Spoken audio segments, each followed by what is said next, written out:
അസ്സലാമു അലൈക്കും വറഹ്മത്തുള്ളാഹി. ഇന്ന് 20-ാം തീയതി ഇശാ നമസ്കാരമൊക്കെ കഴിഞ്ഞു. അൽഹംദുലില്ലാ. പള്ളിയിൽ ഇങ്ങനെ ഇരിക്കുകയാണ്. ഹാജിമാരൊക്കെ എല്ലാവരും പിരിഞ്ഞ് റൂമുകളിലേക്ക് പോയി. ഏതായാലും ഇവിടെ ഇരുന്നുകൊണ്ട് ഞാൻ ഇങ്ങനെ പകർത്തുന്നുണ്ടോ, ഈ നേരെ കാണുന്നത് ബാബുൽ ഉംറയുടെ ഗേറ്റിലേക്ക് നേരെ പള്ളി മുറിച്ച് കിടക്കുന്ന സ്ഥലമാണ് കേട്ടോ.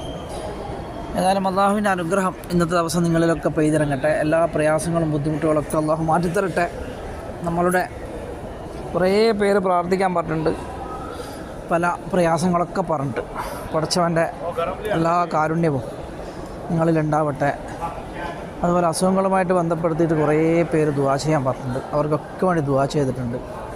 അള്ളാഹു ആർക്കും രോഗങ്ങളെ കൊണ്ട് നമ്മളെ പരീക്ഷിക്കല്ല എന്നുള്ള ഒരു ആത്മാർത്ഥമായിട്ടുള്ള ദുആ മാത്രമാണ് ഈ അറമിൽ വെച്ചിട്ട് ഞാൻ ചെയ്യുന്നത്. കാരണം എത്രയോ പേര് വിഷമഘട്ടത്തിൽ കൂടി കടന്നു പോകുന്നുണ്ട്. നമ്മളെ കണ്ണിൻ്റെ മുന്നിൽ തന്നെ നമ്മൾ ഒരുപാട് കാഴ്ചകൾ കാണുന്നുണ്ട്.